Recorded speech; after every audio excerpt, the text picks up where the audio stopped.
Hey, this is Dave at housepairants.com. We've had some questions about how to do a DIY coffee roasting setup at home.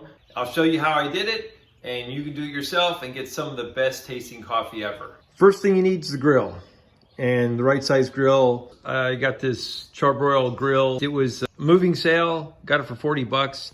They have room for the rotisserie right there that opens and closes and still leaves you that hole. Number two is your rotisserie basket.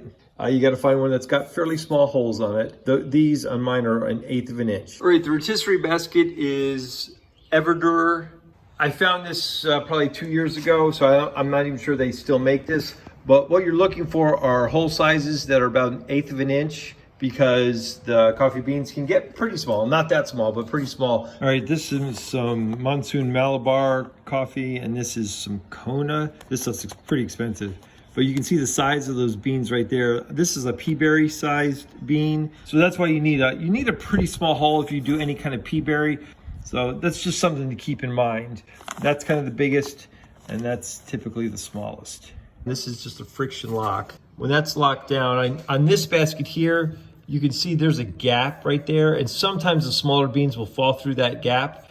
And so what I've done is folded over aluminum foil at the corners, because that's where this gap is prominent. So what I've done is taken folded over pieces of aluminum foil, and then you just put them on the corners. You can see this rotisserie is about 12 inches wide, 6-inch diameter, 12 inches across. This one is about 24 inches from that end to that end. The height of this is 9+ inches. With the basket in there, the basket's at around 8.5. So you want to make sure you got clearance for your rotisserie. If you buy a grill with a rotisserie, then you've already solved a bunch of problems. If you have to piecemeal it, then I'll show you how we piecemealed this one to fit. Number 3 is, how do you get the basket to turn? This rotisserie came with square holes, 5/16 of an inch. So I bought 5/16-inch bar that goes through it. But this is square bar, so I needed a round one to go through here and to connect to the motor.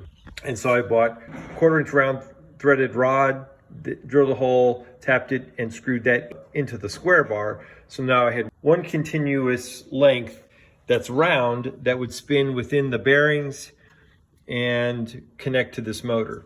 Connecting to the motor was a little bit of a challenge, because that's an 8mm round. This is 5mm-ish. So I found this coupler, and I'll have a link in the description below for the coupler as well. So I found 5mm to 8mm. This hole is bigger on this side than this side. And I did have to drill them to get it just perfect, just a little bit, but this is made of aluminum, so that drills really easily.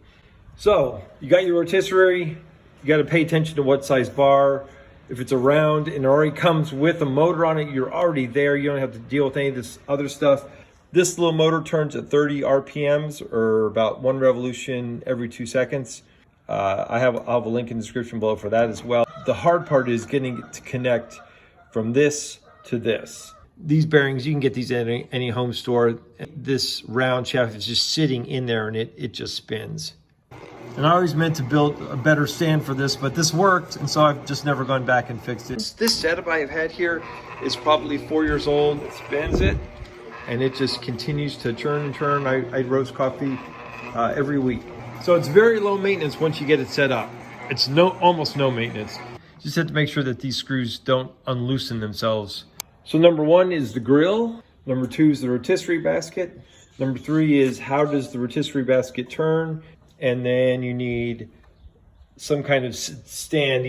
And then you need a way to couple the round threaded bar to the shaft of the motor.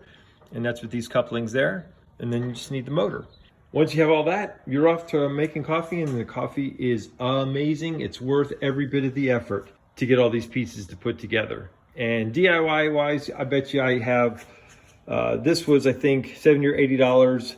Motors, I think, are $25. This is probably somewhere around $5. And this rod, probably another $5 or $10. So you're probably all in for under $125. As far as apples comparison on coffee, you'll probably be paying something like $6 a pound for the coffee, and you can't get premium coffee for less than 15 or 20 a pound. So you're probably going to be saving, say, $12 a week. which that's pretty substantial over 52 weeks. So it's definitely worth the setup. Hope this video helps. If you got anything out, give us a thumbs up, like it, share it. We'll see you in the next video.